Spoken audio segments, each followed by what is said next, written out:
Class 7 chapter 5 व्याकरण उपसर्ग तथा प्रत्यय। तो अभी हम लोग इस चैप्टर में देखेंगे उपसर्ग और प्रत्यय क्या चीज़ है। ठीक है, तो जिसको अंग्रेजी में कहते हैं प्रीफिक्स एंड सफिक्स। तो आप लोग इंग्लिश ग्रामर में आप लोग पढ़ेंगे प्रीफिक्स एंड सफिक्स, इसलिए हिंदी व्याकरण को भी जानना बहुत ज़रूरी है। ठीक है, उपसर्ग प्रीफिक्स। तो देखते हैं यहाँ पे उपसर्ग शब्द दो शब्दों के मेल से बना होता है, उप प्लस सर्ग। इनमें सर्ग मूल शब्द है जिसका अर्थ होता है ग्रंथ का अध्याय जोड़ना, रचना या निर्माण करना, अतः सर्ग शब्द से पूर्व उपशब्दांश लगने से उसका अर्थ हुआ पहले जोड़ना। इस प्रकार मूल शब्दों के पहले अथवा आगे दो शब्दांश लगाए जाते हैं, वे उपसर्ग कहलाते हैं। जिस इसका डेफिनेशंस दिया गया है, ऐसे शब्दांश जो किसी शब्द से पहले लगकर उस शब्द के अर्थ में परिवर्तन करता है उसे ही उपसर्ग कहते हैं अथवा प्रीफिक्स कहते हैं। तो किसी शब्द के पहले लगकर उसका अर्थ को परिवर्तन कर देता है, यानी कि नया अर्थ बन जाता है, यही है उपसर्ग। जैसे यहाँ टूट, टूट के आगे आ जोड़ देने से बन जाता है अटूट। ज्ञान, ज्ञान के आगे आ जाने से इसका अर्थ में परिवर्तन हो जाता है अज्ञान। ज्ञान का माने होता है जो जानने वाला, जो बुद्धि है ना, ज्ञान। अज्ञान इसका मीनिंग बदल जाता है, कुछ नया अर्थ निकलता है। ठीक है, वैसे बहुत सारा, तो इसको सिर्फ इतना ही याद रखना कि उपसर्ग जो किसी शब्द के पहले आकर उसके अर्थ को परिवर्तन करता है। ठीक है, नेक्स्ट है उपसर्ग के भेद, काइंड्स ऑफ प्रीफिक्स। हिंदी भाषा में 4 प्रकार के उपसर्ग प्रयोग में लाए जाते हैं, तत्सम उपसर्ग, तद्भव उपसर्ग, आगत उपसर्ग। संस्कृत के अव्यय उपसर्ग के समान प्रयुक्त किए जाने वाले। तो यहाँ पे बहुत सारे उदाहरण दिए गए हैं, इसे आप लोग देख के अच्छी तरह से रीड कीजिएगा और समझने का प्रयास कीजिए। उपसर्ग है और उसका अर्थ है और शब्द है। जैसे उपसर्ग आ, अर्थ नहीं, अभाव। शब्द अज्ञान, जैसे अज्ञान, अमानविक, अजन्मा। ये देख के आप लोग इसको देखेंगे। यहाँ पे आ जन्मा, जन्मा एक शब्द है, उसके आगे आ गया है तो एक नया शब्द बन गया अजन्मा। अमानवीय, अज्ञान। उसी प्रकार अधिकार, अधिपति, अध्यक्ष, अपमान, अपकार, अभिषेक। तो हर सभी में यहाँ पे आ पहले आकर उसके अर्थों को परिवर्तन कर दिया है, उसे ही उपसर्ग कहा जाता है। जैसे अभी, अभिषेक में अभी, अभी जो पहले आए ना, अभिषेक। ठीक है, तो इसको आप लोग देख के अच्छी तरह से समझने का चेष्टा कीजिए। ओके, नेक्स्ट है इधर उदाहरण से ही आप लोग इधर समझ सकते हैं। जैसे परिक्रमा, मतलब इसका अर्थ जो है चारों ओर ना, परिक्रमा। तो परि जो हो गया उपसर्ग हो गया और क्रामा वह अलग हो गया, वह प्रत्यय। ठीक है, जैसे सुफल, सु किसी शब्द के पहले आ जाता है। तो हमेशा एक शब्द के पहले देखना कि शब्द के पहले और बाद में वह शब्द मीनिंगफुल है या नहीं। जैसे सुफल, फल एक मीनिंगफुल अर्थ है ना, तो फल के आगे सु आ गया तो एक सु जो है वो उपसर्ग, कोई नया शब्द जुड़ गया है। ठीक है, वैसे ही नेक्स्ट है तद्भव उपसर्ग। उपसर्ग और अर्थ, यहाँ पे तद्भव उपसर्ग है। यहाँ भी आप लोग इसको देख के आप लोग आकाल, आचित, अछूत, अटूट, ये सब है, सभी में एक ही जैसा है। यहाँ पे आप लोग इधर शब्द दिया गया, उस शब्द को आप लोग रीडिंग कीजिए और देखने और समझने की चेष्टा कीजिए कि कौन सा शब्द के पहले क्या आया है। यहाँ पे उपसर्ग जो पहले आया है, इसी शब्द में से जो पहले आया है उसको यहाँ पे लिख दिया है, तो वही क्या है, उपसर्ग है। और उसका मीनिंग भी यहाँ पे बता दिया गया है, इसलिए इसको समझाने की बात नहीं है, इसे आप लोग देख के और रीड करके आप लोग समझ सकते हैं। ओके, नेक्स्ट है इधर, नेक्स्ट हम लोग जाते हैं प्रत्यय में। ये भी सेम है, इसको भी आप लोग देख के समझ सकते हो। प्रत्यय सफिक्स, तो उपसर्ग का ही उल्टा हो जाता है। जैसे उपसर्ग की तरह प्रत्यय भी शब्दांश होते हैं। इन दोनों में अंतर यह होता है कि उपसर्ग मूल शब्द के प्रारंभ में लगते हैं और प्रत्यय मूल शब्द के अंत में। तो किसी शब्द के पहले आता है उपसर्ग, और प्रत्यय जो है सफिक्स जो है शब्द के अंत में आकर उसके अर्थों को परिवर्तन करता है, उसे ही प्रत्यय कहते हैं। ठीक है, जैसे एक एग्जाम्पल देखते हैं, पाठ जोड़ अक, पाठक।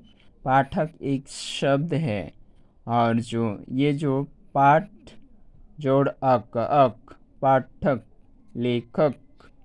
अक, अक जो स्वर आ रहा है ना, पाठक बोलने से अंत में क्या स्वर आ रहा है, अक बोलने से उसका जो ध्वनि निकलता है, स्वर जो उत्पन्न होता है, अक अक आते हैं। तो वही जो अक जो है प्रत्यय कहलाते हैं। पाठक, लेखक, पढ़ जोड़ आई पढ़ाई। तो यहाँ जो दीर्घा का मात्रा है और बड़ी है तो पढ़ाई। लिखाई, आई लिख, और ये जो है ये प्रत्यय है। ठीक है, यहाँ रंगीन शब्दांश मूल शब्दों के अंत में जुड़कर नए शब्द का निर्माण कर रहे हैं तथा उनके अर्थ में भी परिवर्तन कर रहे हैं। यही शब्दांश प्रत्यय कहलाता है। ठीक है,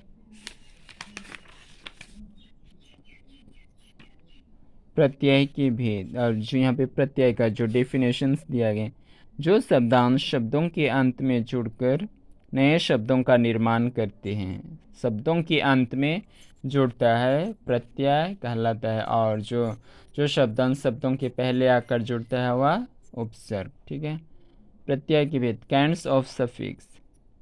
प्रत्यय दो प्रकार के होते हैं, कृत प्रत्यय और तद्धित प्रत्यय। ठीक है, कृत प्रत्यय वे प्रत्यय जो क्रिया के मूल रूप के साथ लगकर संज्ञा और विशेषण शब्दों का निर्माण करते हैं, उसे ही कृत प्रत्यय कहते हैं। जो धातु रूप के साथ लगकर संज्ञा और विशेषण शब्दों का निर्माण करते हैं। जैसे एग्जाम्पल देखते हैं,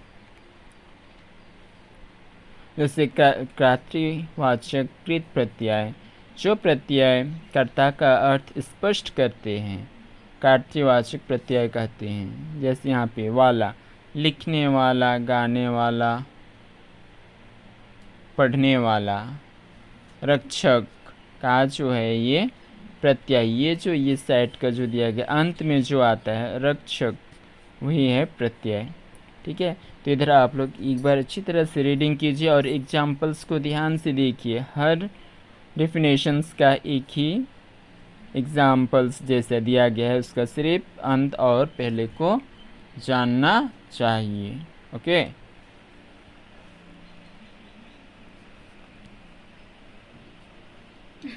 तद्धित प्रत्यय के भेद।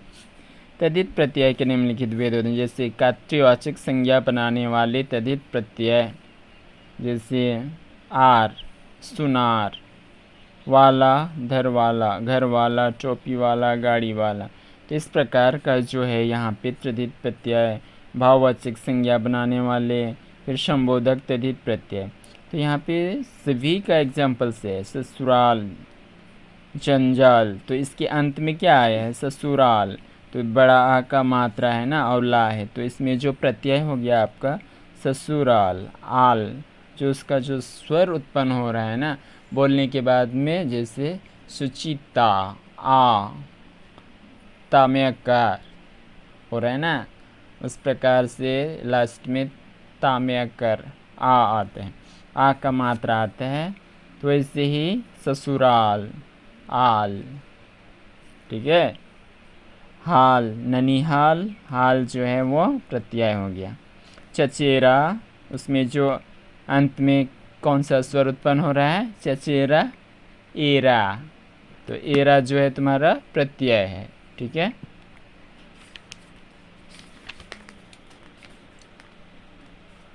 नेक्स्ट है इधर आप लोग, सब उसी प्रकार से है इसलिए यहाँ पे समझाने की बात नहीं, इसे आप लोग यहीं से ढूंढ के समझ के आप लोग लिख सकते हो। इसलिए नेक्स्ट हम लोग आते हैं क्वेश्चन आंसर्स में आ जाते हैं। सिर्फ आप लोगों को जानना है कि मूल शब्द और उपसर्ग और प्रत्यय को जानना है। उपसर्ग है आपका किसी शब्द के पहले आता है और प्रत्यय शब्द के अंत में आता है। तो मूल शब्द वहाँ पे कौन सा स्वर उत्पन्न हुआ है वह शब्द में, इसको सिर्फ जानना है, ठीक है। क्वेश्चन आंसर्स को आप लोग इसे बुक से ही कर लीजिएगा देख के। उपसर्ग किसे कहते हैं, प्रत्यय किसे कहते हैं, उपसर्ग कितने प्रकार के होते हैं, सभी ये बुक्स में ही मिल जाएगा, इसलिए मैं इसको नहीं बना रहा हूँ। इसे आप लोग बुक्स को एक बार रीड करके बना लीजिएगा, ठीक है। जैसे यहाँ पे मैंने ये साइड का कर दिया हूँ, इसे आप लोग ये साइड का कर लीजिएगा। निम्नलिखित शब्दों में से मूल शब्द तथा प्रत्यय को अलग कीजिए। प्रत्यय जो है किसी शब्द के अंत में, इसको सिर्फ याद रखना। तो मूल शब्द जैसे रंगीला, रंगीला में जो प्रत्यय है ला, लेकिन इसका जो स्वर क्या आ रहा है ईला, रंगीला ईला। तो इसका जो मूल शब्द क्या है ई, बड़ी ई, ठीक है, बड़ी ई। शक्तिमान, शक्तिमान में इसका प्रत्यय है मान और जिसका मूल शब्द है इति। तो इसी प्रकार से आप लोग देखिए और एग्जाम्पल्स को देख के थोड़ा समझ के इसको आप लोग यहाँ पे फिल कीजिए, ओके।